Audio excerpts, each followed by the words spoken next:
All right, thank you. Good morning, everyone. Welcome to today's BAC Alpha meeting. So with that, let's proceed with another item for today. We have submission and opening of bids for a material recovery facility building construction project by ADMS. Do you have submissions for this? Good morning, Mr. Chair. We have one submitted bid for this project, Mr. Chair. All right, let's proceed, please.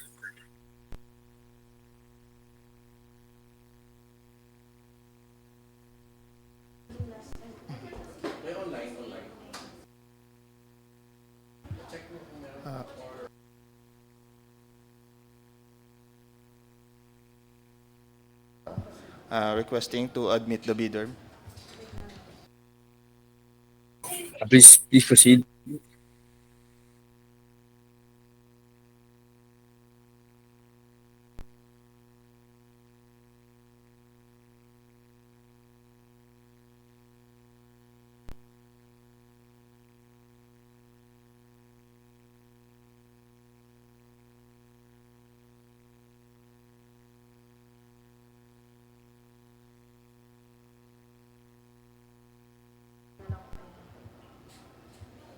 So, we have the representative from the bidder, Queen Sterling Construction, online. Kindly acknowledge the representative from the Queen Sterling.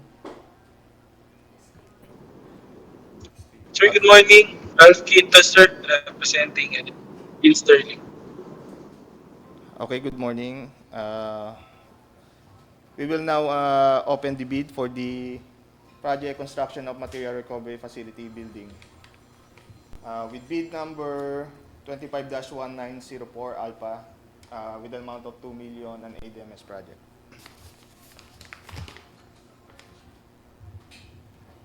So, for the bidder, kindly confirm if this is your submitted bid proposal.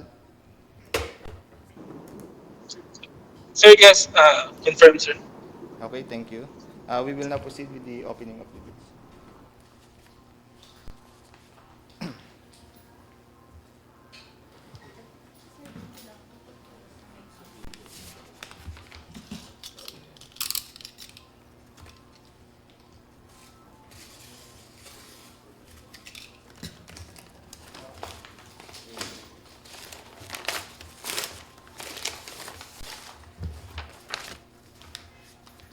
So inside the main document is the original financial and technical component. So we will now open the technical component.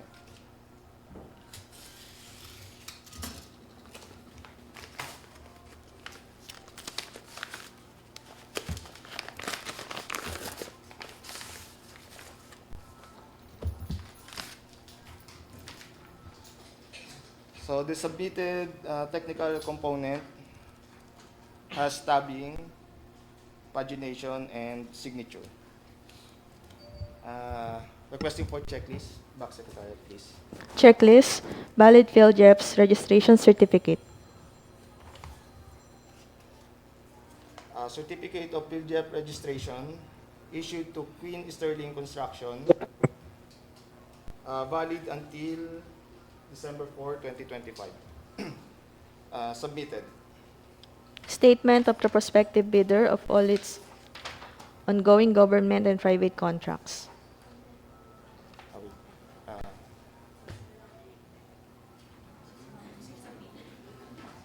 Uh, for the SEC certificate, registration date is on August 12, 2021.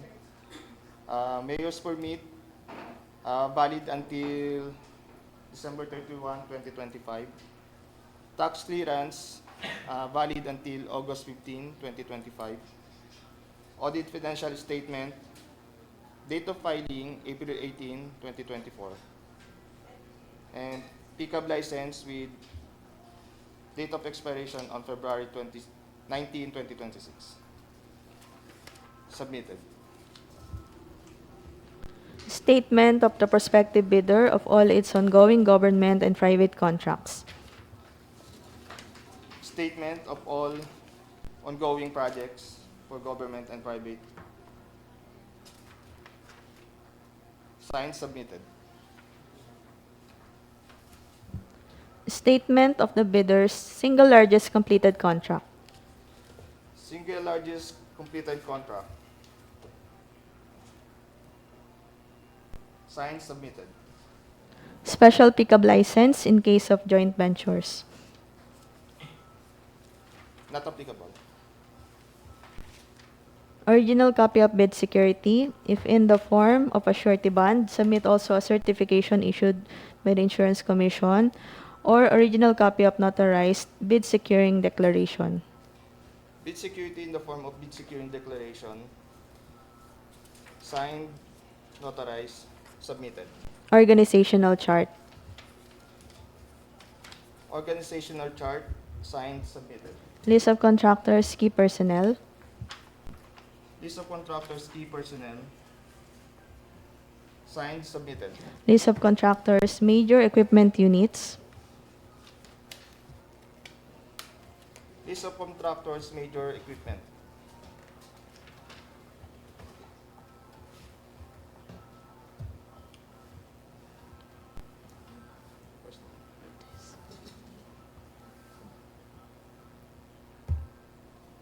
Submitted, but Mr. Chair,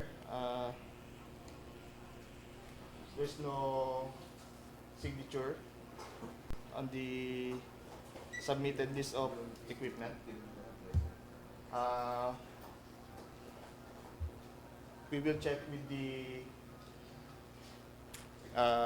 bid documents.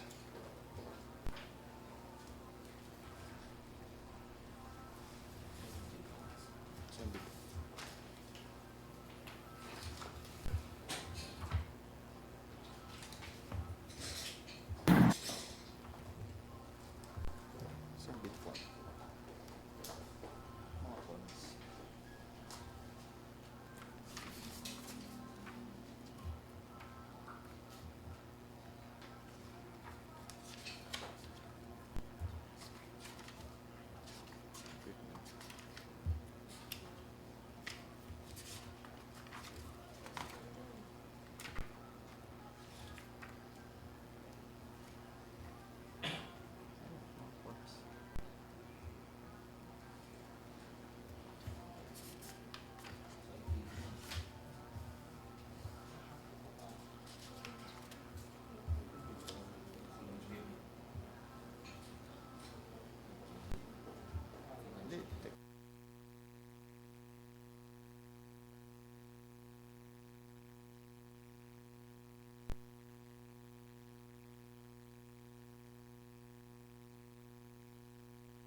Mr. Chair,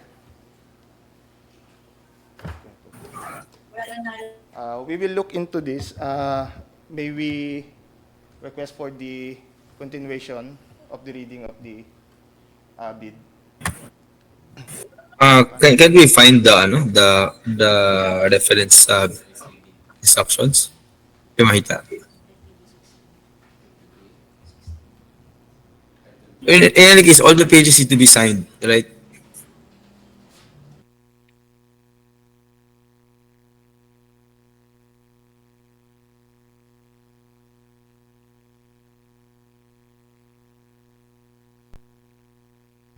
Mr. Chair, if I may. Yes, sir. Based on the submission, it is noted that the form should be duly signed by the bidder. However, it does not bear the required signature. Though it was, the page is paginated and with initial. Sorry, sir. So the page was may pagination and initials. Walang signature yung sa name. Tama? That is correct, sir. Alright. Can we just have this confirmed by the bidder or representative present, and then let's proceed with the opening, please.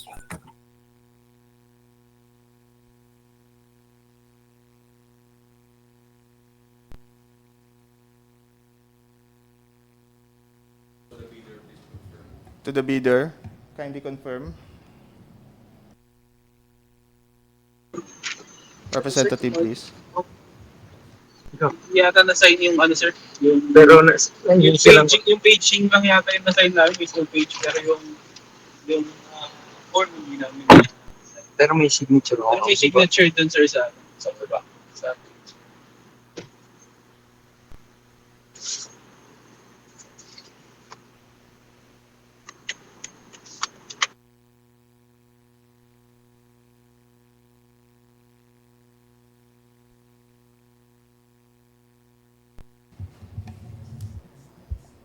So as per ITB Clause 16, so indicates here that each and every page thereof shall be initially signed and by the duly authorized representative of the bid. So the technical financial doc shall be properly marked, indexed, and must be sequentially paginated, accurate, page number and last page, the document. Question lang, anong document ulit to? Yung particular document. Mr. Chair, the list of equipment. Major So the list of equipment, is there any provision in our instructions that require this to be signed? To be signed by the to be a signed document. Meron ba?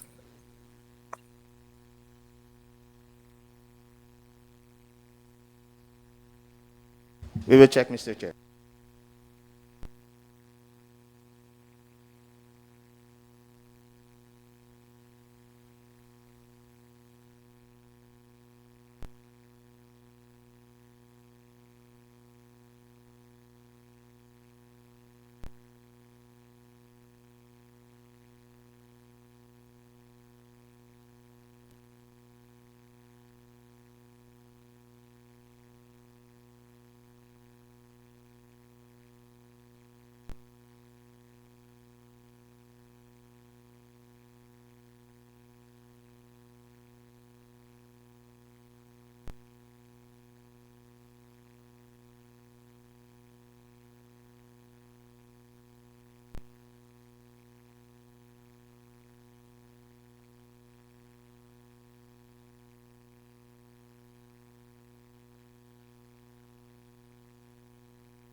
Mr. Chair,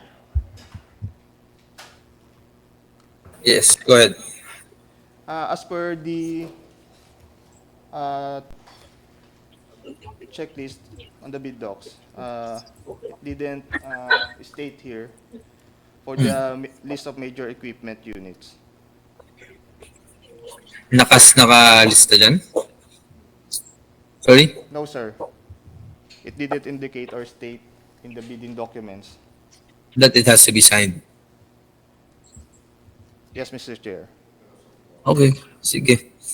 Let's just note the observation earlier. Let's proceed with the opening, please. Through the chair. Yes, ma'am. Yes, earlier on there was a provision that was read on pagination. It was just not clear to me. Does it say every page should be properly signed? WG? Yung binasa nyo kanina na provision regarding pagination. Can you go through it again?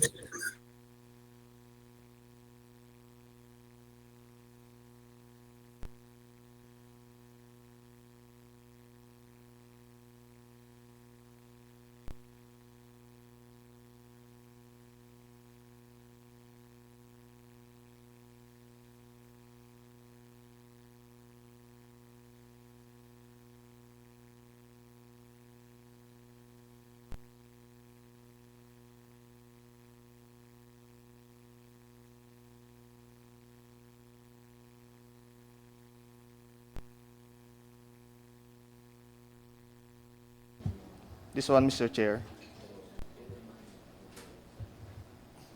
Ano Item nakalagay? 16. Each and every page thereof shall be initialed, signed by duly authorized representative of the bidder. Yes. Vani? Kasi I understand may initial na nakalagay. Wala lang yung sa signatory page ng above the name, walang nakalagay na signature. I think that's the problem. That's the current issue. Yes, Mr. Chair. And then upon checking, dun sa list of materials, it's not required to be signed. It just needs to be submitted. Yes, Mr. Is that per practice ba ganun talaga? O may signature talaga yun? Mr. Chair, as per our previous transactions, it is required na merong signature talaga kasi nakalagay doon is signature over printed name. Naka-indicate talaga. Tapos walang nakalagay na signature, pero nakalagay signature over above the name. Yes, Mr. Chair, as flashed on the screen po, nakalagay signature Okay. over printed name. Walang signature dyan, sir, pero the page is duly signed and paginated naman. Oo. Pero in our instruction to bidders, walang nakalagay na required to be signed. Doon sa instruction, especially doon sa checklist, hindi naka-indicate na duly signed. Really signed. Okay. So what's our recommendation here?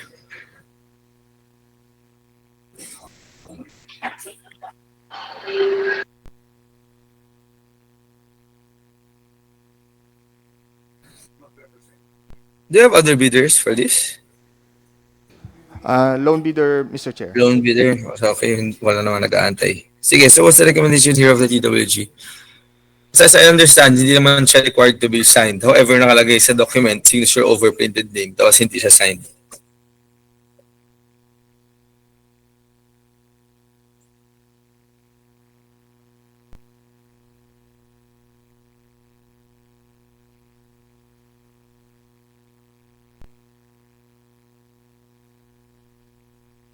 So, Mr. Chair, since there's no provision for this list of equipment to be signed, and since this is paginated and initialed, we recommend to accept the bid of for this list of equipment, Mr. Chair. All right. Do you have any objections from our members? If there's none, let's just make sure this is noted in the minutes, and then let's proceed with the opening.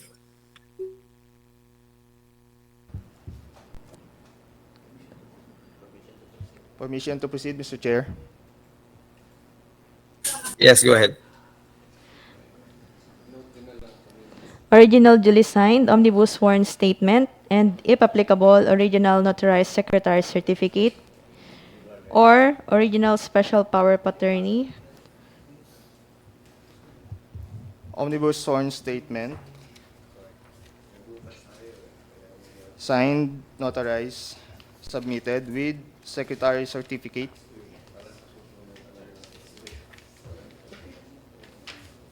Also signed, notarized, and submitted. certification under oath attesting that they have no pending cases against the government, Certificate of no pending case. Signed, notarized, submitted. legal clearance to be issued by the CAAP Enforcement and Legal Service, Legal clearance from the Civil Aviation Authority of the Philippines. Signed by Attorney Roberto Martinez Benaventura. Submitted. billed bulletins if applicable. Not applicable.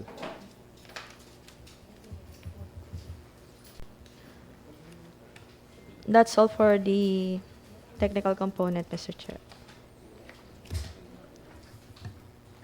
Sorry, may kasunod.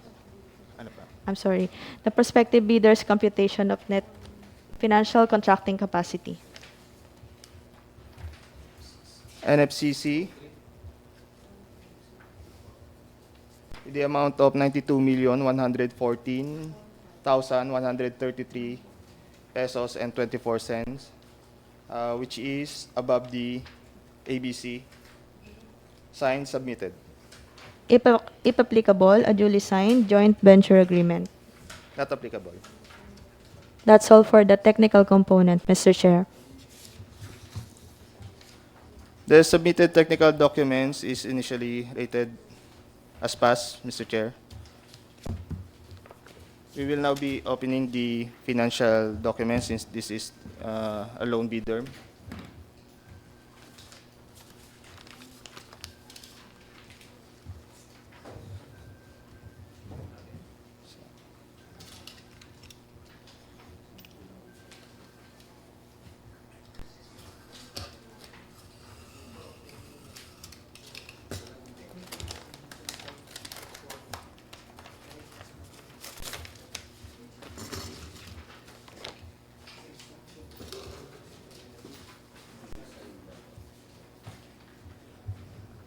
So the financial documents has tabbings, paginated and signed in each page. Checklist, please. Checklist, original of duly signed, bid prices, and the bill of quantities.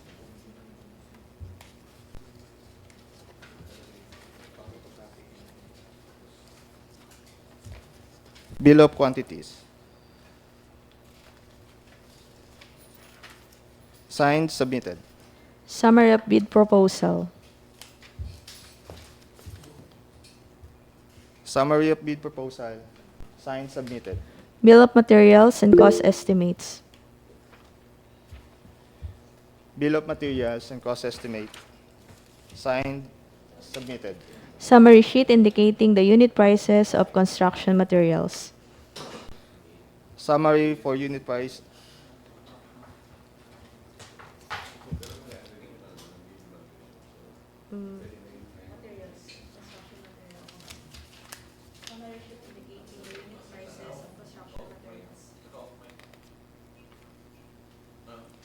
Summary sheet for unit price of construction materials. Signed, submitted. Summary sheet indicating the unit prices of labor. Summary sheet for unit price of labor. Signed, submitted. Summary sheet indicating the unit prices of equipment. For equipment, signed, submitted. Cash flow by quarter and payment schedule. cash flow by quarter, signed, submitted. Original of duly signed and accomplished financial bid form. Bid form, submitted by Ralph Eric Quintos, President, signed. With the bid proposal of 1,971,888 pesos and 88 centavos with no discount.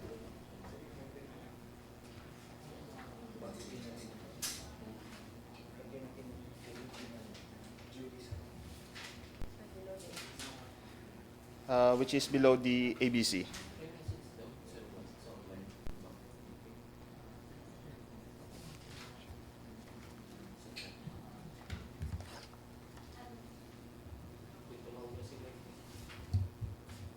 So, Mr. Chair, the TWG is now recommending for the conduct of bid evaluation since the financial documents is initially rated as pass.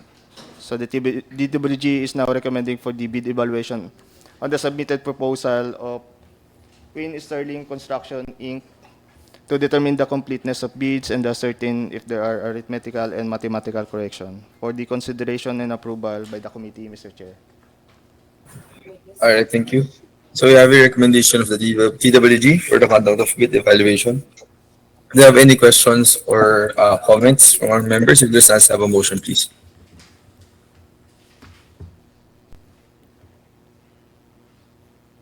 A motion, Mr. Chair. Go ahead, sir. A motion to adopt the recommendation of the TWG to conduct bid evaluation of the submitted bid offer, being initially rated as pass to a certain completeness and to determine any arithmetical correction. Thank you. Do you have any second? Second, Mr. Chair. Thank you. There being a motion to the seconded, the recommendation of the TWG is hereby adopted, and the motion is carried for bid evaluation. All right, next item, please.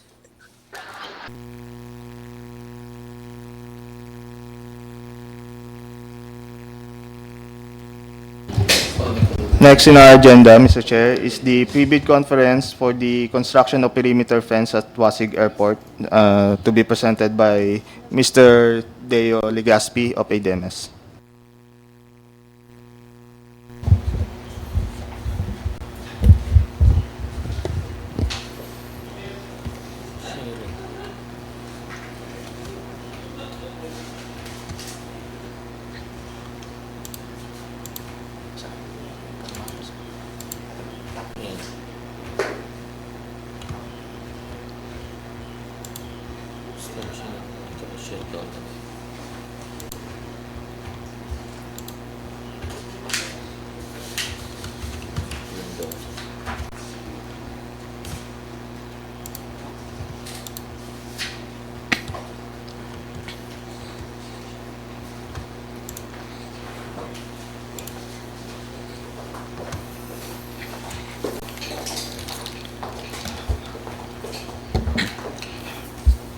Good morning, Mr. Chair, and good morning, everyone. I'm Martin Legaspi, who presenting construction of perimeter fence at Wasig Airport with number 25-22-04 Alpha.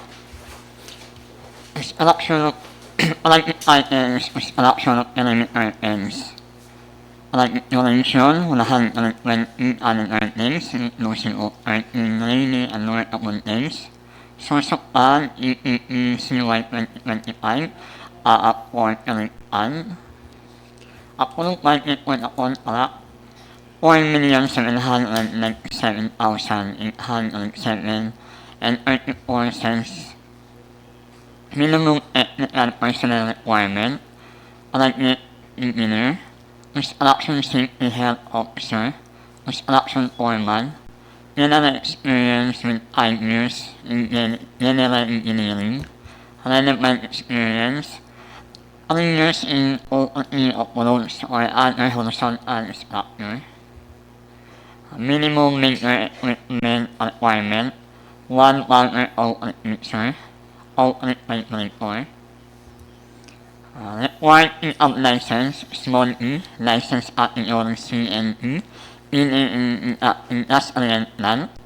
Applicable fee for the meeting document is 5,000, exclusive of any or access impounded by relevant government agencies. Invitation to the fee must be duly received by the BAC Secretariat through manual submission at the office address as indicated below on or before May 6, 2025 at 9:30 a.m. Late fee shall not be accepted. Bid opening shall be on May 6, 2025 at 9:30 a.m. at the given address below and or issue Google Meets. Bid will be open in the presence of leaders representatives who use to attend activity. I think it knows 5.2 or those contracts similar to the project referred to the contract which have the same major categories of work, which shall be PD, installation, improvement, rehabilitation, repair. APC, 4,797,807.34. 7.1, subcontracting is not allowed. 10.1, valid PR or valid special PR license in case of joint ventures and installation for the time and cost of the contract for each project. Small E license category C and D, PDE industrial plan. No other contractor license or permit is required. I think it knows 10.4 that the personnel must meet the required minimum years of experience set below. I think it knows 10.5 the minimum major equipment requirements are the following. I think it knows 15.1 the peak security shall be in the form of peak security declaration or any of the following forms and amounts. The amount of not less than 2% of APC if the peak security is in cash, cashiers, manager's check, bulk, draft, guarantee, or error of one letter of warranty. The amount of not less than 5% of APC if the peak security is security bond. I think it knows 16. Each of every page thereof shall be initial signed by the duly authorized representative of the bidders, submitted eligibility, technical and financial document shall be properly marked with index stamps and must be sequentially filled in accurate order in the form each number of last page of the document. Edition shall be sequential based on the entire span of the whole document inside the envelope. Things not complying with the above instructions shall be automatically disqualified. Each bidder shall be submit one copy of the first and second component of each bid. I think it knows 19.2. Partial bid is not allowed. The infrastructure project package is a single lot and the lot shall not be divided into sub-lots for the proposed bidding, evaluation, and contract award. I think it knows 20.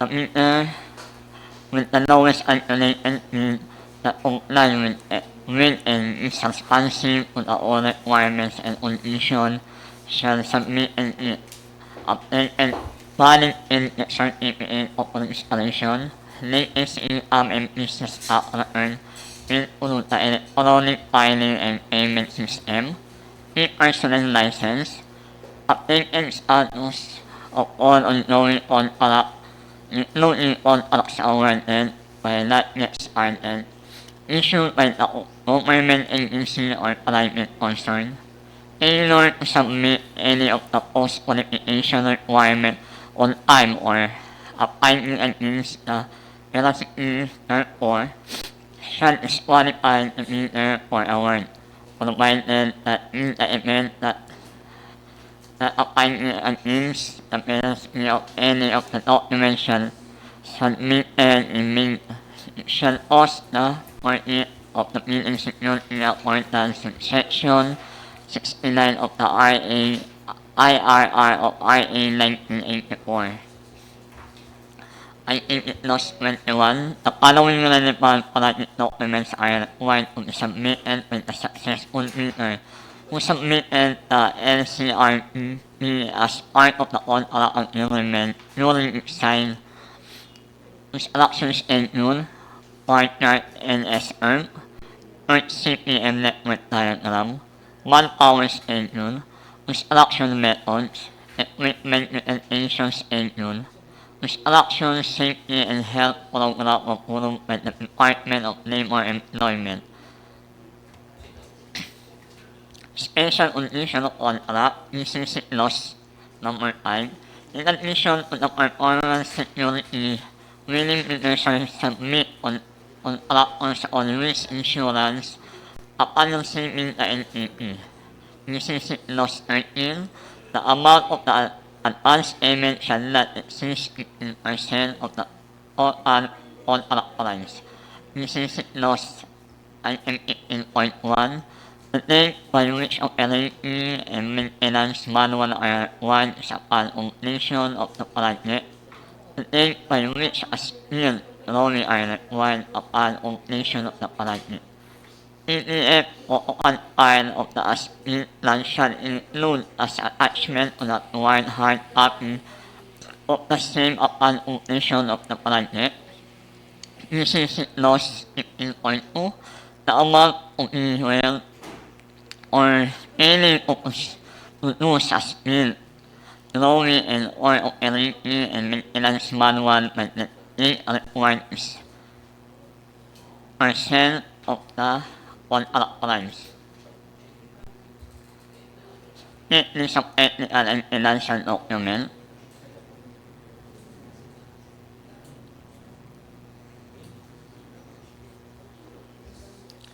Scope of work for construction of perimeter ends at Wasig Airport. Item 1, Type 2, proposed perimeter ends. Item 1.001, site works, including the excavation, Item 1.02, outlet works. Item 1.03, steel works, including painting works. Item 2, Type 3 wooden post perimeter. Under Item 2 is Item 2.01, site works. Item 2.02, outlet works. Item 2.03, steel works. SPL2, temporary facilities. Item 1 is outhouse. General provision. Provision for outhouse service laptop, printers, cameras, locker, furniture and other material device and equipment under special item or temporary facility shall not include OCM and SIP. The contractor shall be responsible in providing safety perimeter fence or security fence, personal protective equipment for staff and workers on site while construction is ongoing. Safety report shall be prepared regularly. The contractor shall be responsible for all laboratory material testing, building and safety permits and survey instruments necessary in the project implementation. These expenses shall be incorporated in the contractor's overhead costs and shall not be considered as a item. The end of the presentation, Mr. Chair. Thank you.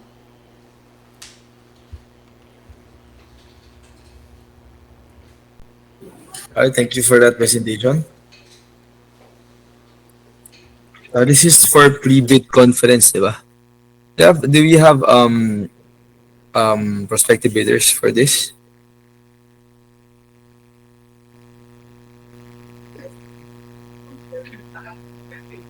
Online? Do we have online? Meron? Can you acknowledge and then let's proceed with the questions if there's any.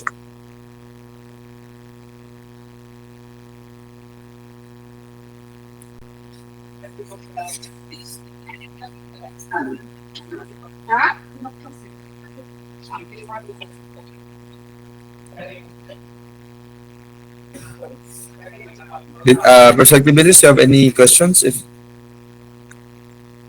meron ba? Paulit daw ng buong presentation, Sir Deo. Sir, mas naka-earn na muna ako, sir. Sige, if there's no questions, maybe we can just close this item. In any case, anyone online or listening, you have until 10 days before the submission and opening of bids to submit your queries or clarifications, and we will answer all of them. So they will answer them. Okay. Yes, Let's close this Attorney. item. All right. Thank you. Let's proceed to the next item, please. Yes, Mr. Chair. Next to our agenda is the presentation of pre-bid conference for the Borongan Airport Development Project, improvement of landside area, expansion of Apron, and extension of runway with bid number 25-23-04 Alpha in the amount of 66,456,287.47 cents, an ADMS project, and will be presented by Engineer Lorena Ducejo.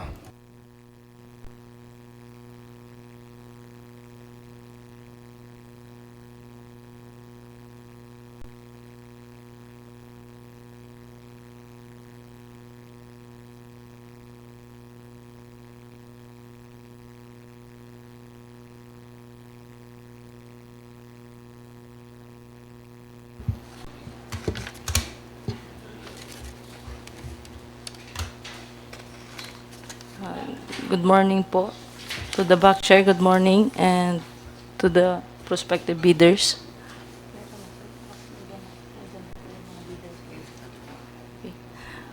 This is the procurement of Borongan Airport Development Project, improvement of landside area, expansion of apron, and extension of runway, and with bid number 25-23-04 Alpha.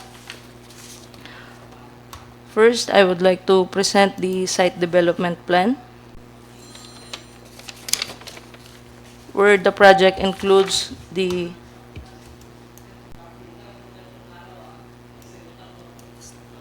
completion of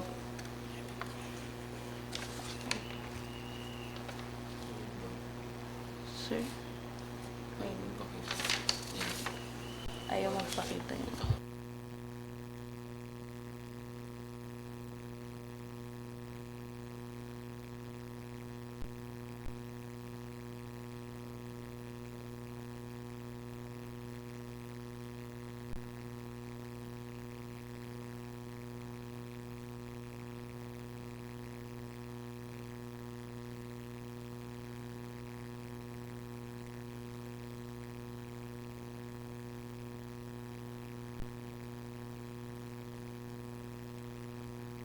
Sorry, sir, to continue. This is the site development at BPA area, which include the concreting of pavement, provision of flagpole, covered pathway, drainage system, landscaping, construction of communal toilet, construction of waiting area, construction of guardhouse, BPA and access road lighting, and construction of perimeter and security fence, also provision of slope protection. Also under this scope includes the extension of runway and expansion of apron at both sides.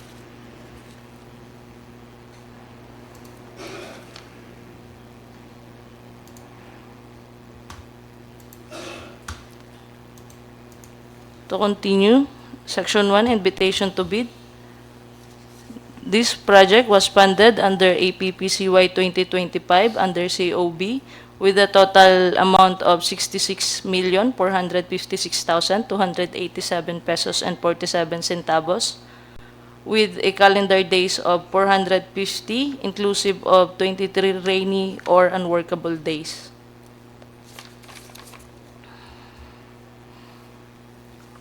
For the bidding documents may acquire in the amount of 50,000 pesos exclusive of any or taxes imposed by relevant government agencies. And the bid must be duly received by the BAC Secretariat through manual submission at the office address as indicated below on or before May 6, 2025 at 9:30 a.m. And late bid shall not be accepted. And the bid opening shall be on May 6, 2025 at 9:30 a.m. at the given address below or via Jitsi, Zoom, Google Meet, and bids will be open in the presence of the bidder's representative who choose to attend the activity.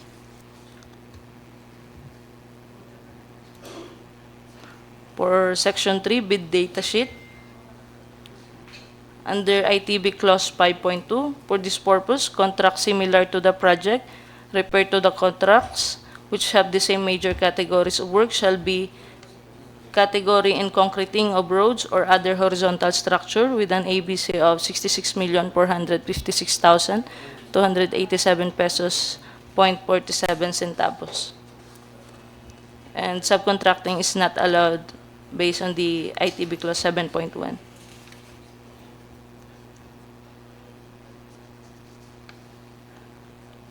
For ITB Clause 10.3, valid pickup license or a valid special pickup license in case of joint ventures and registration for the type of cost of the contract for this project shall be medium A, license category B for road, highway pavement, railways, airport horizontal structure, and bridges, and no other contractor's license or permit is required. Below are the key personnel with at least required key personnel with at least 5 years in general engineering and 3 years in relevant experience. For item 10.5, listed below are the minimum required minimum major equipment.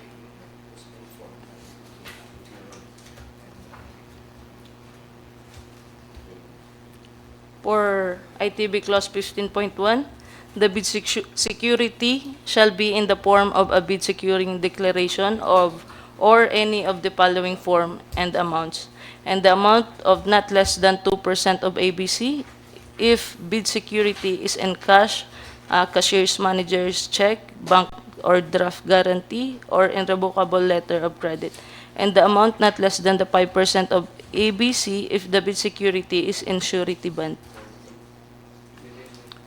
For ITB Clause 16, each and every page thereof shall be initialed or signed by the duly authorized representatives of the bidder, and submitted eligibility, technical and financial documents shall be properly marked with index tab or A tab, and must be sequentially paginated in accurate order in a form of example page 3 of 100, and page number of the last page of the document per envelope basis. And pagination should be sequential based on the entire span of the whole documents inside the envelope, and bids not complying with the above instructions shall be automatically disqualified. And each bidder shall submit one copy of the first and second component of its bid.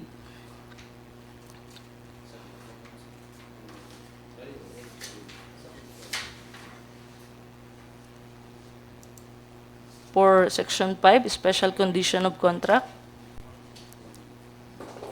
under GCC Clause 3.1, the Civil Aviation Authority of the Philippines shall give possession of all parts of the site to the contractor upon receipt of the NTP.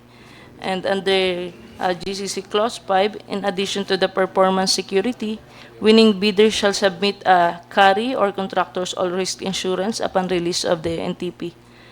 And under Clause 13, the amount of the advance payment shall not exceed 15% of the total contract price.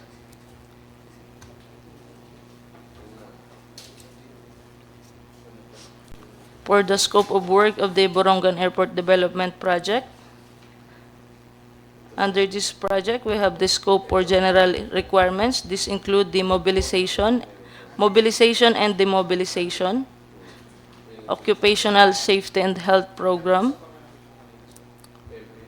project billboard or signboard, and facilities for the engineer. Under this, we have the provision of living quarters for the engineer at rental basis, provision of 4x2 pickup type service vehicle for the engineer, and provision of appliances and equipment for the engineer.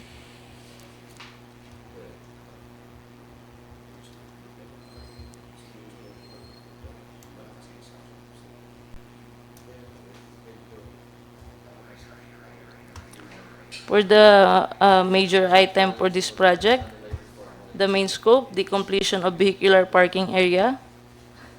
This include the unsuitable excavation, embankment from borrow source, aggregate sub-base course with 300 mm thick, Portland cement concrete pavement with 250 mm thick,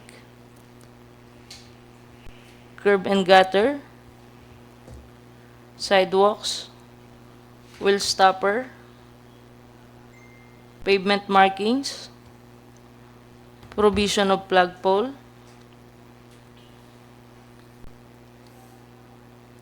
covered pathway,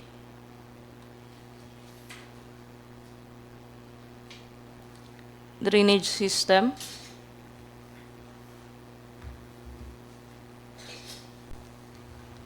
and landscaping.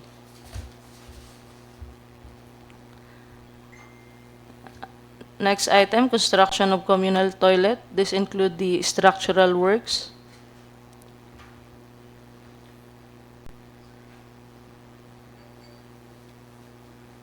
architectural works,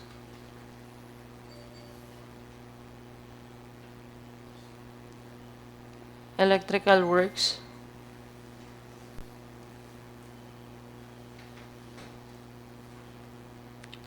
and plumbing works.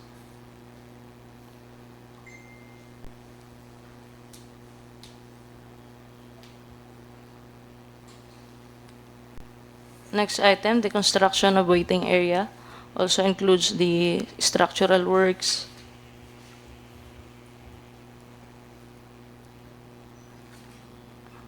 and architectural works.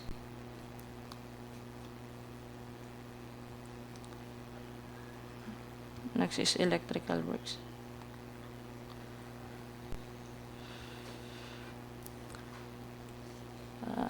Next scope of work, the construction of guardhouse. Also includes the civil and structural works,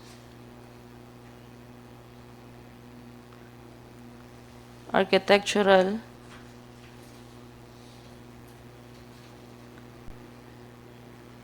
electrical,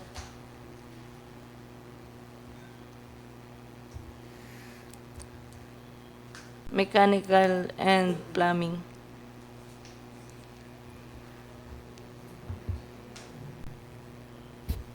Next item, vehicular parking area lighting.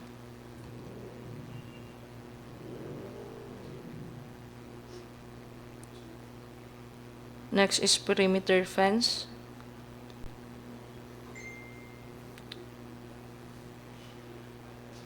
security fence,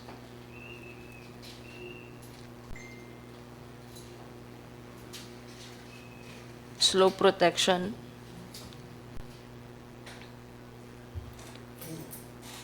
next major item, expansion of apron, which include the excavation, embankment, aggregate sub-base course with 300 mm thick, cement treated base with 150 mm thick, and PCCP with 400 mm thick. And the last item for this project is the extension of runway, which include the excavation, embankment, aggregate sub-base course, cement treated base, and 60 by 30 Portland cement concrete pavement, and the pavement markings. All scope of work for this item must be in accordance with the approved plans and the specification.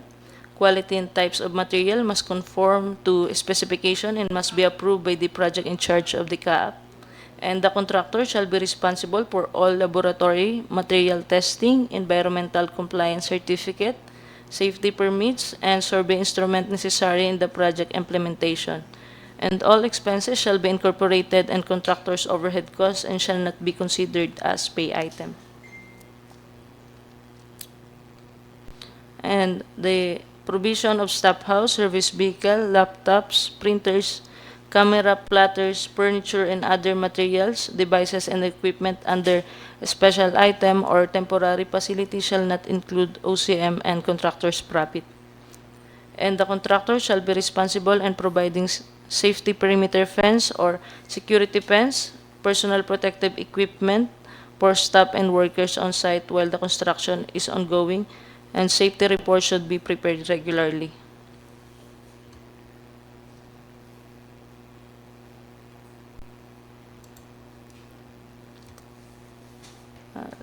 Last, Section 9, Checklist of Technical and Financial Documents.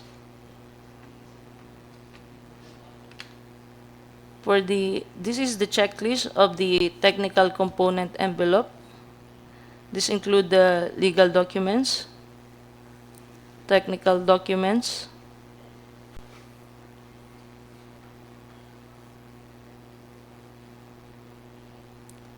and financial documents. Also, Class B documents if applicable. Next envelope, the financial component envelope.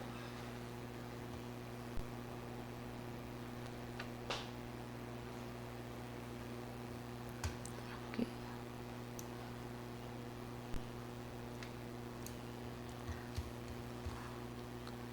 To the back chair, this is the end of presentation. Thank you. All right, thank you. So this is also for pre-bid conference. Do you have any prospective bidders in the room or present physically or online?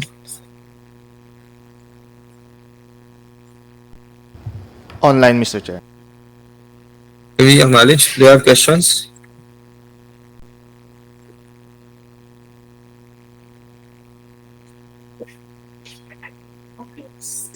Wala. Alright, if there are no more questions for this project, let's already close this. In the case for those present online and physically, you have until 10 days before the scheduled opening of the bids for you to submit all the queries and clarifications for this project. All right. There being no more questions, let's already terminate the pre-bid conference. Thank you.